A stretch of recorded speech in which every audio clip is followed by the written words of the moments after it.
Assalamualaikum warahmatullahi wabarakatuh. Perkenalkan, nama saya Muhammad Yusuf Habibi dengan NIM 2211101041 dari kelas S1TT 10B.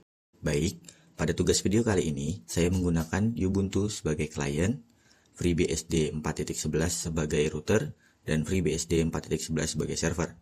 Saya sengaja menggunakan versi Ubuntu karena sebelumnya Windows 98 terlalu banyak masalah pada driver display dan TCP/IP. Target akhir tugas ini ada 4, yaitu yang pertama, klien harus bisa berkomunikasi dengan router. Yang kedua, pada tahap low IP 2 arah, klien harus bisa ping dan mengakses web server. Ketiga, pada tahap HTTP only, ping boleh gagal tetapi akses web dengan curl harus tetap berhasil. Keempat, paket hasil pengujian harus berhasil di-capture menjadi file fvhttp.pcap dan dibuka di WhereSub. Walaupun terdapat perubahan pada klien, router tetap berperan sebagai firewall dan titik capture. Server tetap menyediakan web service yang akan diuji dari klien, yang berubah hanya sistem operasi klien dan cara set IP pada klien. Sementara, alur inti modul tetap sama, yaitu mulai dari denial, lalu membuka trafik IP 2 arah untuk membuktikan koneksi dasar, kemudian memperketat aturan sehingga hanya HTTP port 80 yang boleh lewat, dan keep state. Terakhir, paket yang lewat router di-capture ke file PCAP dan dibuka di WhereSub.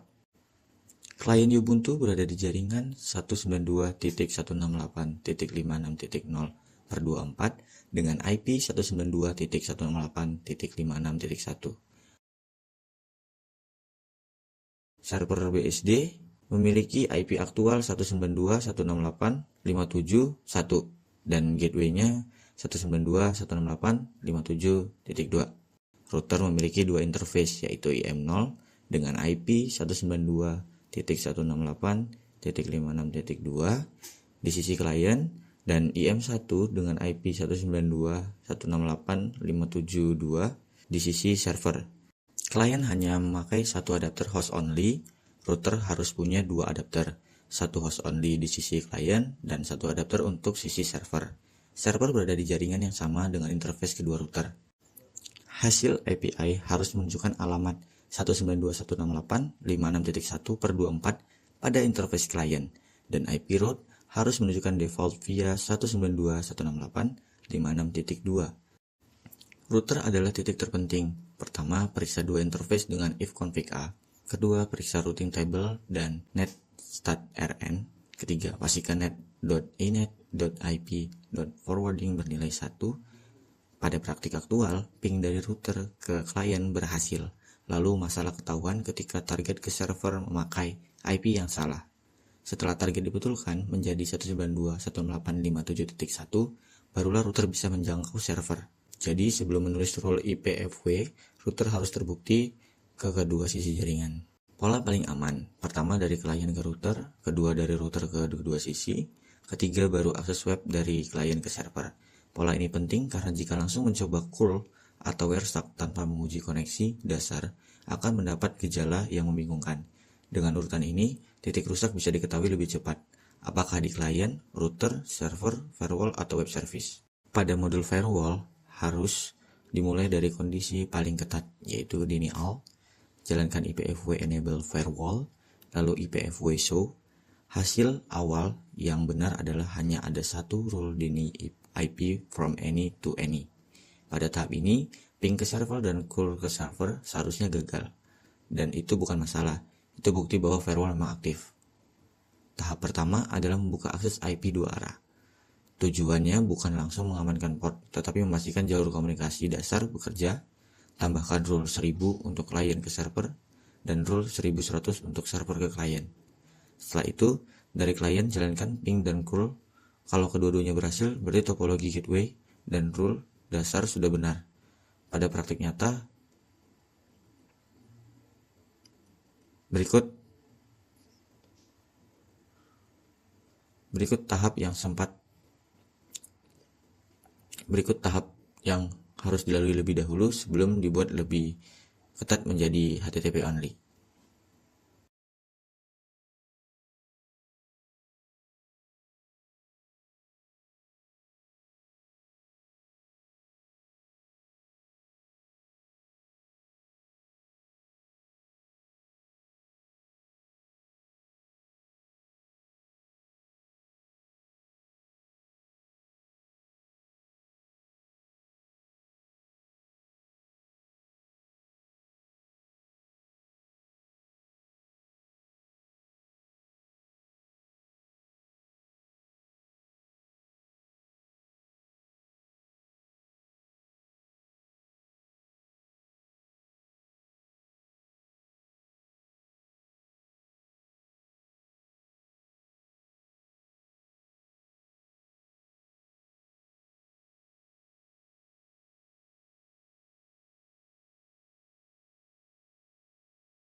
Setelah tahap IP 2 arah lolos, masuk ke tahap utama, yaitu hanya mengizinkan HTTP. Hapus role yang 1000 dan 1100, kemudian tambahkan role allow TCP dari klien ke server menggunakan port 80 dengan keep state. Perhatikan bahwa penulisan keep state harus memakai tanda minus. Pada tahap ini, ping bisa gagal karena ICMP tidak lagi diizinkan. Namun, call tetap ke port 80 harus tetap berhasil. Inilah inti pembuktian bahwa firewall sekarang menyaring layanan bukan sekedar alamat IP. Pada tahap HTTP only, sempat gagal, bukan karena jaringan rusak, tetapi karena sintaks IPFW salah ketik. Ada dua kesalahan yang nyata terjadi sebelumnya.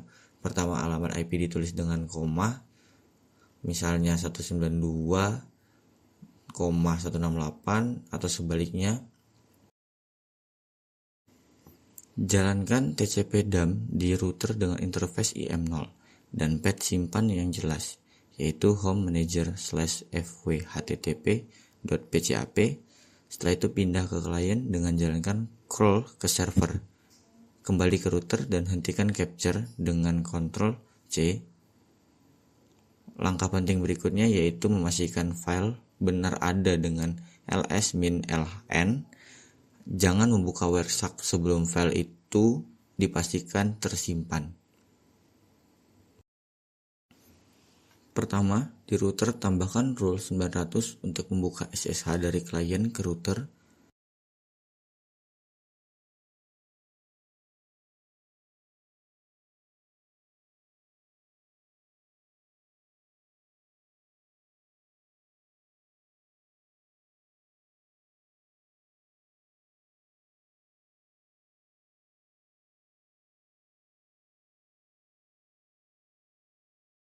Kedua, dari klien jalankan SCP dengan opsi Hostkey Algorithms sama dengan plus SSH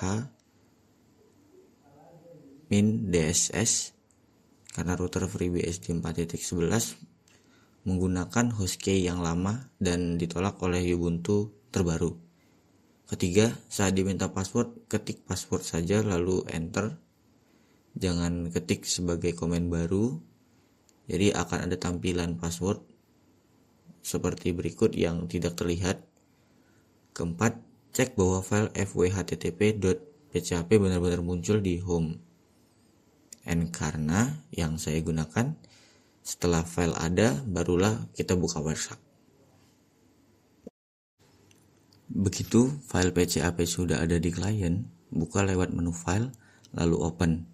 Jangan live capture dari halaman kosong di WireShark tersebut, karena untuk tugas ini hanya perlu membaca file dari hasil TCP DAM yang di run oleh router. Setelah file terbuka, masukkan filter komunikasi antara klien dan server, yaitu API DDR sama dengan 192.168.56.1 dan IP ADDR sama dengan 192.168.57.1. Setelah itu pakai filter TCP port sama dengan 80 untuk fokus ke HTTP. Di daftar paket, klik request get / dari klien dan balasan HTTP dari server. Setelah paket HTTP terlihat, klik kanan dan pilih follow TCP stream. Di jendela ini akan muncul request get / dengan balasan HTTP 200 OK. Yang sebelumnya harus saya pegang adalah pada tahap pertama, ping dan crawl berhasil karena seluruh IP 2 arah dibuka. Pada tahap kedua, ping boleh gagal karena yang diizinkan hanya TCP port 80. Tetapi crawl harus tetap berhasil. Bukti akhirnya terlihat di WireShark, yaitu request get / dan response HTTP 200 OK. Cukup sekian dari saya. Kurang lebihnya mohon maaf. Wassalamualaikum warahmatullahi wabarakatuh.